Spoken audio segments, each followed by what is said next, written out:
जम्मू आ गए, दिल्ली आ गए, अलग अलग जगह पे आ गए, और अभी सरकार हमको कह रही है कि फिर से हम मेरी बात समझ गए कि सबके साथ मर्डर हो जाता है क्या? सारी मम्मियां जला के मार दी जाती। एक केस ला लिखो।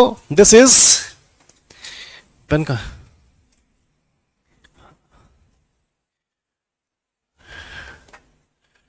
अजय डाबरा वर्सेस प्यारे Ram. This a case of 2024 supreme court.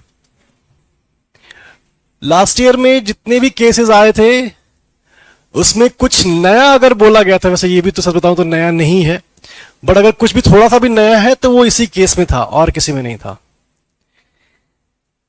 ठीक है,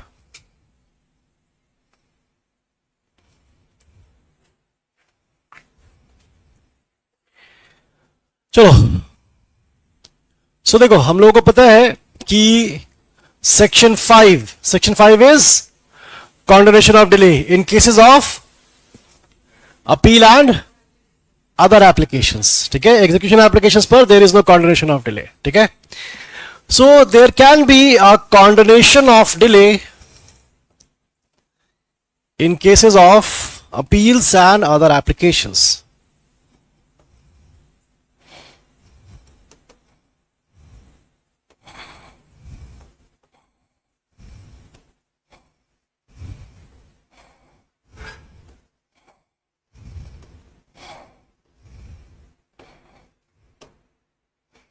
ठीक है, तो ये केस लॉ इसी पर बेस्ड है।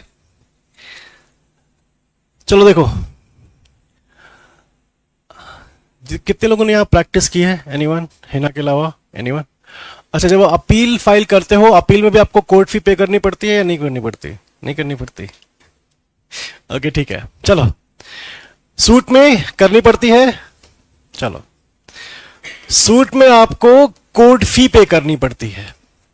ठीक है, आपको अपना सूट की वैल्यूएशन करानी पड़ती है, जितनी वैल्यूएशन हुई उसके अकॉर्डिंग आपको कोर्ट फी पे करनी पड़ती है। दैट डिपेंड्स 1% है या 2% है। जनरल रूल 1% होता है कोर्ट फी का। थोड़ा सा इसको समझ के पढ़ो। सपोज कि मान लेते हैं कि ए और बी के बीच में इस हाउस को लेकर के डिस्प्यूट था। ठीक है, टाइटल पोजेशन जो भी हो। सपोज इस हाउस की जो वर्थ है, मार्केट वैल्यू है, दैट इज ₹50 लाख। ठीक है, यहां पर सब्जेक्ट मैटर क्या है? The house. House is the subject matter, और सब्जेक्ट मैटर की जो वैल्यू होती है वही बन जाती है वैल्यूएशन ऑफ द सूट।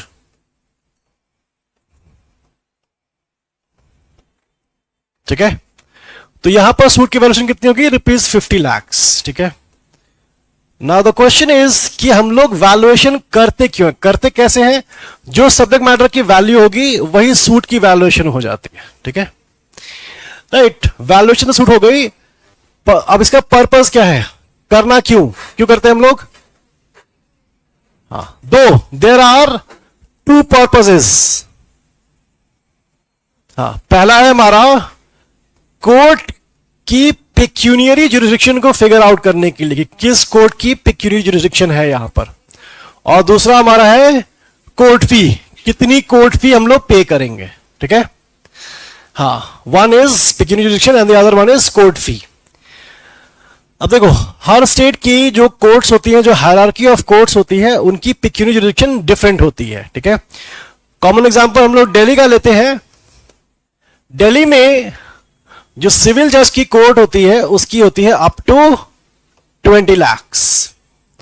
अगर अप टू 20 लाख का सूट है तो कहां फाइल होता है? सिविल जज के यहां फाइल होता है। ठीक है, अगर 20 लाख से 2 करोड़ का है तब वो फाइल होता है डिस्ट्रिक्ट जज के यहां, और हाई कोर्ट में जाता है अबव 2 करोड़ टू अनलिमिटेड।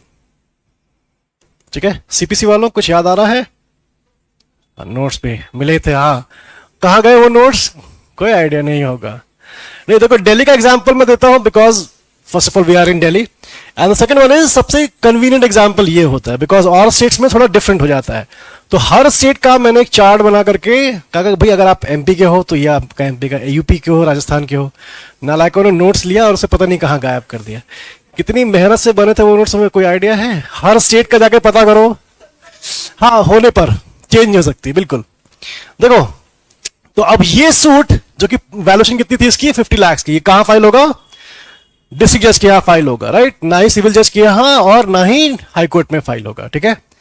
तो एक सूट में आपको पिक्यूनियरी जुरिसडिक्शन आपको फिगर आउट करनी पड़ती है, वो भी कैसे होती है? वैल्यूएशन से, सेक्शन 3, 6 एंड 15, वेरी गुड। और इसी के साथ आपको ये भी पता करना पड़ता है कि कोर्ट फी कितनी होगी। कोर्ट फी के लिए जो जनरल रूल है वो कितना है? 1% ऑफ वैल्यूएशन। अब इसकी 50 लाख का 1% कितना होगा? 5000। गुड, अच्छा किया लॉ किया। हाँ, मैथ अच्छी नहीं थी तभी तो लॉ कर रहे हैं हम लोग। चलो, general rule is 1% of valuation. कितना होगा? 50,000 रुपीज जाती है। एंड 50,000 आप कैश में नहीं पे करते हो, कैसे करते हो? स्टैम्प परचेज, हाँ, काउंटर पे देते हो, स्टैम्प परचेज करते हो आपको हाँ, स्टैम्प लेकर के, और वो अपने, हाँ, स्टैम्प आपको स्टिक करना पड़ता है, ठीक है? ट्रेजरी रूम से, बिल्कुल। हाँ, सिकिल, हाँ, सिविल की नहीं की, लग रहा था मुझे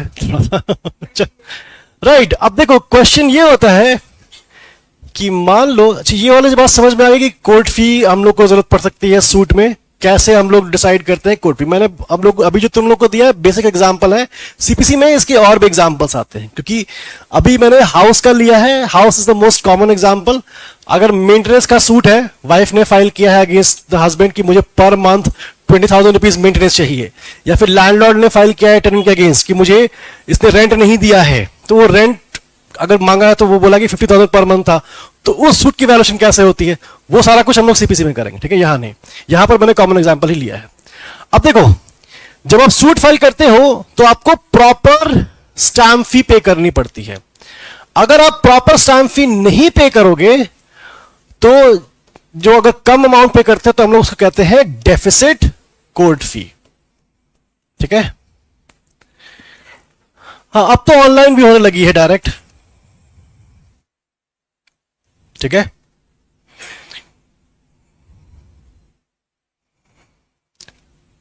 राइट, डेफिसिट कोर्ट फी इन अ सूट ये हो सकता है। Now this deficit court fee is actually a ground for rejection of plaint,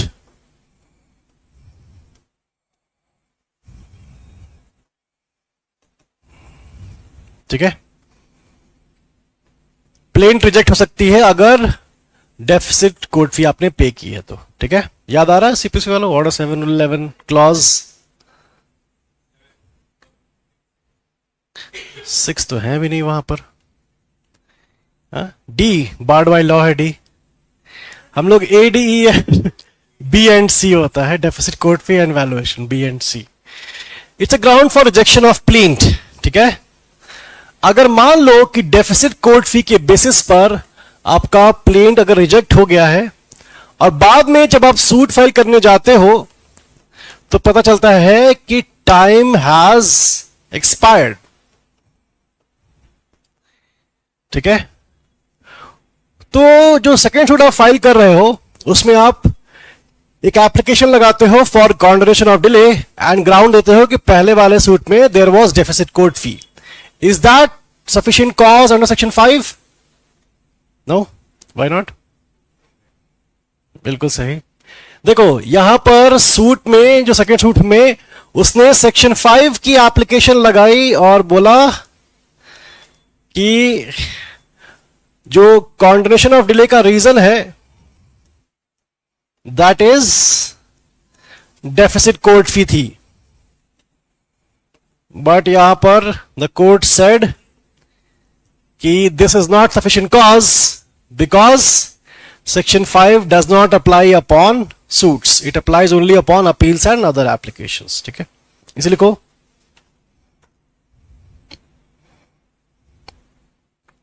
section 5 does not apply,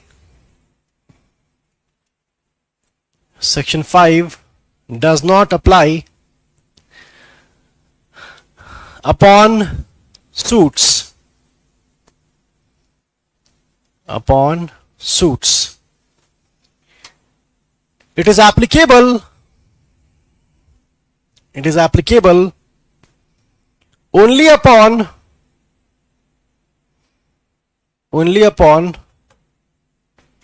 appeals and other applications. Appeals and other applications.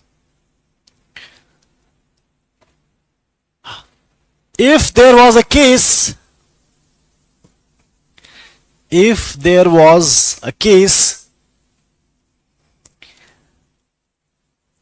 of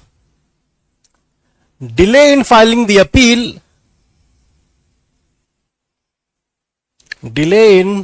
the appeal, then the application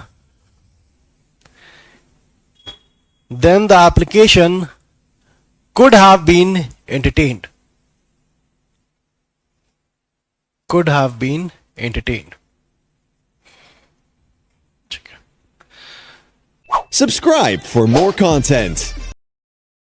Subscribe for more content.